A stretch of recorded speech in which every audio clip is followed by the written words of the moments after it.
Quite simply, the most successful golfer ever to come from New Zealand, Sir Robert James Charles, or Bob Charles, won an Open Championship and more than 70 professional tournaments worldwide across 5 decades. Now long since retired from competition, he's been telling us about his career and how he managed to achieve so much in tournament golf. Just the love of the game and, well, enjoying success along the way. Also contributed to my longevity, yes. I won tournaments in my teens and then my 20s, 30s, 40s and into the 50s, and my last tournament win, which I was 60 years of age. Of course, now I'm playing against the likes of Hale Irwin and Lee Trevino, so that was a good way to bow out.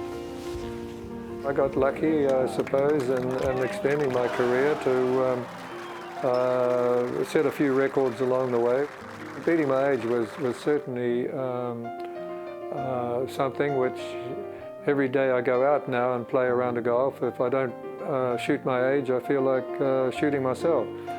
But of course now at 81, it's a little easier. With a combination of accurate iron play and a formidable short game, Sir Bob's approach came from his own self-taught philosophy. I've only had 2 lessons in my life. First one was with Bob Toski.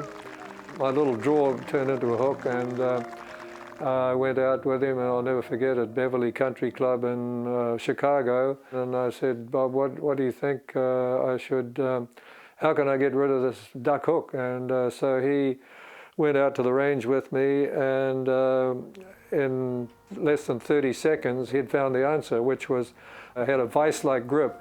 And he suggested that I ease up my grip tension, and right from there it worked. That was 1966. Then later on I went and visited David Ledbetter, and we chatted for a whole hour and just talked about the mental side of the game. Having enjoyed huge success with little instruction, Sir Bob has strong views on the current generation of pros and their often extensive coaching teams.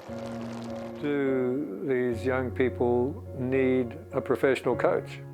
And I say I prefer to do it my way, which was figure the game out for yourself, and to have week after week and day after day, and somebody telling you who's never won a tournament, let alone played in a professional tournament, it makes my mind boggle, actually. In my career with some of the players, you could look across the fairway and you could tell who it was just by their golf swing.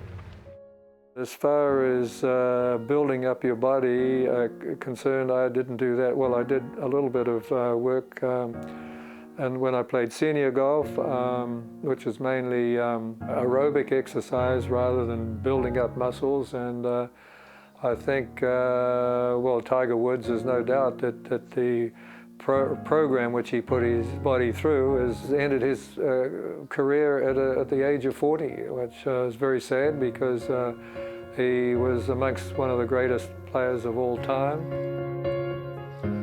With a career spanning over 5 decades, Sir Bob Charles has clearly enjoyed his fair share of highs and lows in golf.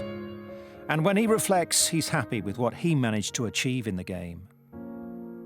If I'd worked as hard as maybe Ben Hogan or Gary Player, I might have won a few more majors, but golf came fairly easily to me, and I felt like I didn't really have to work hard at it. I was just playing there for the love of the game, and I had, all right, my ups and downs. I had months or so where I didn't perhaps achieve anything, but I never lost heart or love for competing in the game of golf.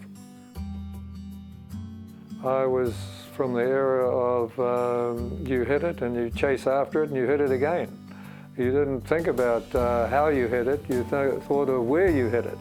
It's not how many good shots you hit in the game of golf, it's how few bad shots. So repetition is so important, and of course, as they say, you drive for show and putt for dough, and I think the short game which I had and the putting stood me in good stead for success. And I'm pretty happy with the results that I had, winning 75 tournaments. I've got no regrets. The game has been good to me.